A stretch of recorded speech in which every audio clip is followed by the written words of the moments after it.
Welcome everybody to the second video in the series of Rock, Paper, Scissors. On the screen is the finished product. Remember where we left off? We were in Code.org's App Lab, so would you head on over to there, go to your dashboard, and let's find where we set up that project. So again,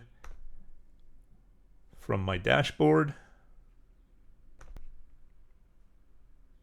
I should be able to scroll down, or excuse me, go to Projects in the middle of your upper navigation there, click on that.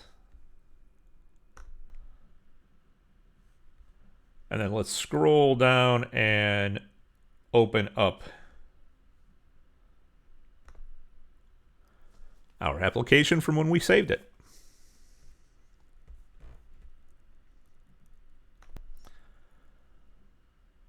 Okay, and this is where we left off. We were in the blank code workspace, but that's a little premature. We have to start building out the user interface. So I'm going to come up to the three toggles right underneath the logo and select the design look. So we're going to build out the front end part first. And the first element that we see is literally the screen. Screen 1, we're going to change that ID name to game screen. And I'm going to use lower camel case, meaning G is not capitalized, the S in screen is, and there is no spacing. Okay, now the screen itself can either have a background image or a background color. And right now the color is white. So if we select the color square here, right now RGB, as you know, stands for red, green, and blue. And the selections, the variations of those three colors go from the number 0 to 255. That has a lot to do, or everything to do, with ones and zeros. So at this point, we also used hexadecimal. So if you just click on that square, now we could either choose a color wheel or slider, or we could go in to the hex reference. And remember, the first two values in the hex are red, second two are green, the last two are blue, and that could range anywhere from 0 to 9, and then A through F. So it gives us 16 different choices. So we are going to select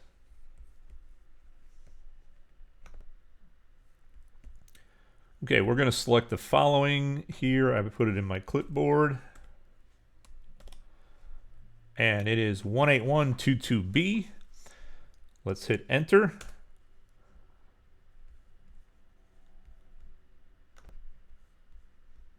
And our background changes. Okay, so that is our choices. Again, you could pull in a background image as well, but that's our choice for this element, which is the entire screen. So it's basically the body tag, if you remember from our HTML days.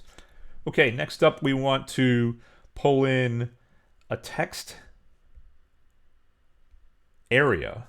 So I'm going to drag over a text area up top here. And now notice a couple of things change. In the text itself, I'm going to type in rock, paper, scissors. And that's going to be our title that we see at the top of the screen.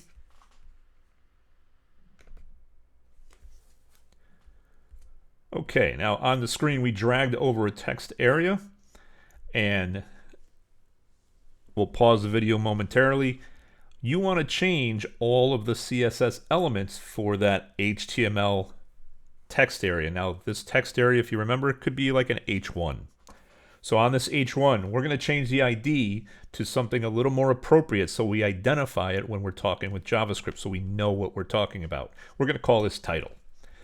In the text, we want to have the title rock, paper, scissors show up. The width of the rectangle, remember all HTML elements are in a box. So the width here for the entire box, we want to be 300 pixels, height to be 100. We want it located in X position 10, Y position 10, text color. If you click on your color wheel, put in all Fs, or If it's in RGB, you want 255s across the board. That is the color white. Okay? Now, what has to happen here, because right now on your screen, you probably don't see anything, but the background color, select that box, and you want to take this toggle and slide it all the way to the left. And basically that puts the 0 in the A position, and that A position for RGBA is the opacity. So we want 0, which means it's transparent. So now the background color from the game screen actually comes through. Okay, so that's how we get transparency and opacity adjusted. Now you have RGB, and it doesn't really matter what the color is for the background, because 0 means just have it be transparent. Font family, let's use Lucinda Console, so you could drop that down and select from your font family. Font size 30, align the text to center, no border width, and the rest is done. So at this point, we have now set up our header with all of the CSS properties to go along with it.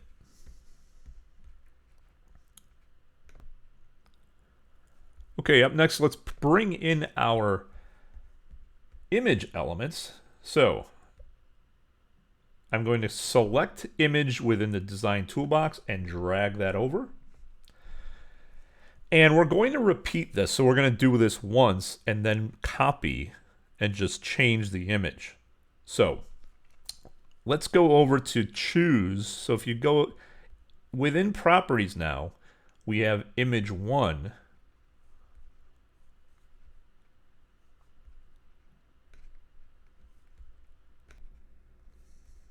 Okay, now that we've dragged the image block over, a few things to change right away. Change that ID to rock icon. Again, it just gives the element a name that we're familiar with, that we could recognize when we're in the code section for JavaScript.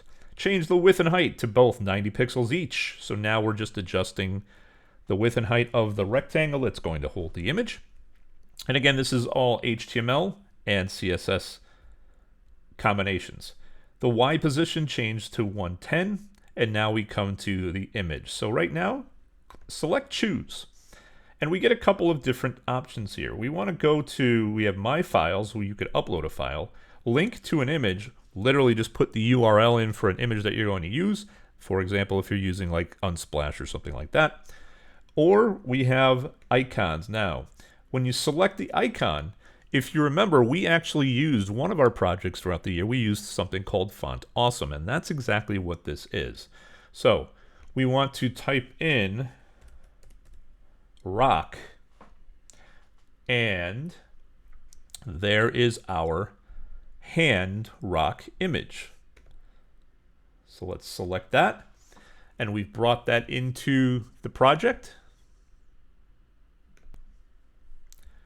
Okay, once we've selected the Font Awesome icon, take a look at the image reference. You have icon : 2// and FA hyphen hand. FA stands for Font Awesome. So again, this is something that we use. We went directly, if you recall, out to Font Awesome's website, quickly established an account, and brought those links, which were just CSS style blocks, into our project here. AppLab gives it to us right at our fingertips, so we're good to go. Select the icon color, pull up that, and let's put in the following hex reference, 635985, and we want the image to stay fit image to contain. No border width, so I think that is all of the CSS that we want established for this element. Okay, so now, once we have that, we want to highlight that one more time, and a very powerful tool in AppLab is over on the right-hand side. Now, if you don't like the setup, we could delete something, but take a look down below, duplicate. If I select that, now I have two different icons on the screen. Now I can come over and drag one of them. And we're going to use CSS now for image 2. We're going to rename everything, reposition. But we want some similarities. The only thing we're going to change is the X location and the image icon. So let's actually do that. Okay, once we've duplicated our icon, now take a look up here. Make sure that you are clicking on the appropriate icon, and we want to change the ID to paper icon. Width and height's going to stay the same, so we want that to be identical to the rock icon, 90 pixels for each. One thing that's going to change, the rock icon was at a position 10. We want to change it to 110, so we're sliding it over 100 pixels to the middle of the screen. The Y position stays exactly the way it was for rock icon, so that's 110. And now we want to go in and choose a different icon here. So if we just type in paper, there's our hand paper. Select that. And everything else should stay the same. So now all we want to do is do the exact same thing for scissors. And let's see if you could do that on your own, and we'll come back.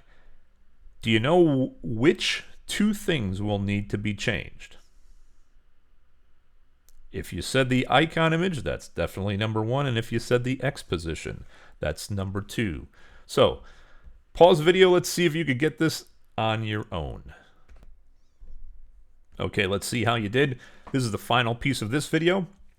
Now, when you drag and drop the duplicate, it will change the X and Y position. But again, we want to be precise so that we have some symmetrical look to our design. So first thing, definitely change the icon to scissor icon, so we're kind of being true to the form that we chose for the other two. That'll allow us to properly identify this HTML element or rectangle to our JavaScript. Width and height are staying 90-90 as before. X position is changing. It went from 10 to 110, now 210. So we have 100 pixels in between each. Y position stays at 110. And now you want to go in and just find and choose the scissors icon. So hopefully you did that. At this point, we are done with about half of the user, well, close to half, maybe a third of the front-end user interface. So we'll call it quits here at this stage. We'll come back in the next video and continue with the user interface. We'll see you in the next one, everybody.